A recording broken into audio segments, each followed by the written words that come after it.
আসসালামু আলাইকুম। আশা করি সবাই ভালো আছেন। তো এবার ওসি পরিচয় ছাত্রদল নেতার চাঁদাবাজি এবং চাঁদাবাজি করতে গিয়ে গণপিটুনির শিকার হয়েছেন ওই ছাত্রদল নেতা। আর এই ঘটনা ঘটেছে দিনাজপুর কোতোয়ালী উপজেলায়।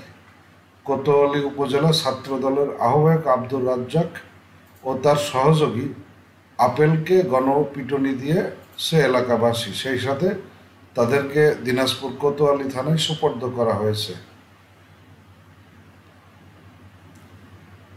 পুলিশ ও স্থানীয় সূত্রে জানা যায়, গত ৭ জানুয়ারি আব্দুর রাজ্জাকতল লোকজন মাইক্রোবাস নিয়ে রাত 12:15 দিনাজপুর সদরের চৈত বর্মনের বাড়িতে যান। নিজেকে কোতোয়ালী থানার ওসি পরিচয় দিয়ে চৈত বর্মনকে থানায় যেতে বলেন। এরপরে তাকে জোর জবরদস্তি করে টানা হেঁচড়া করে গাড়িতে তোলা হয় এবং তাকে জিজ্ঞাসাবাদ করে তার ছেলের ঠিকানা নেওয়া হয় এবং ছেলের ঠিকানা নেওয়ার পরে টাঙ্গাইলে বসবাসরত তার ছেলে ইমনের এখানে যায় এই ছাত্রদল বাহিনী। এরপরে ছেলে ইমনকে নিয়ে ৮ জানুয়ারি রাত 10টায় আবার দিনাজপুরে এসে একটি বাড়িতে আটকে রেখে শারীরিক নির্যাতন চালায় এবং ১ লাখ টাকা চাঁদা দাবি করে।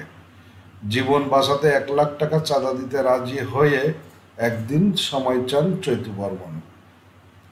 এরপর তাদেরকে ছেড়ে দেওয়া হয়।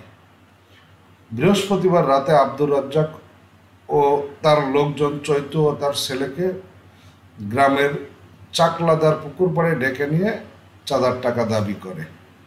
এ সময় এলাকার লোকজন এগিয়ে এসে তাদেরকে আটক করে গণপিটুনি দেয়। পরে জাতীয় জরুরি সেবা 999-এ কল দিয়ে পুলিশের কাছে সোপর্দ করা হয়। তো এই হচ্ছে আপনার বর্তমান পরিস্থিতি, যে আগে যে সমস্ত কাজগুলো আওয়ামী লীগের অঙ্গ সংগঠনের লোকজন করতো, এখন সেই কাজগুলো বিএনপি এবং বিএনপির অঙ্গ সংগঠনের লোকজন প্রায় এরকম খবর আসছে। তো এই অবস্থা থেকে যদি বিএনপি বের হয়ে আসতে না পারে, তাহলে আওয়ামী লীগের থেকে খুব একটা ভালো অবস্থায় কিন্তু বিএনপি থাকবে না। বিশেষ করে 5ই আগস্টের পর থেকে বিএনপির প্রতি মানুষের যে আস্থা ছিল, সেই আস্থা কিন্তু অনেকটাই কমতে শুরু করেছে।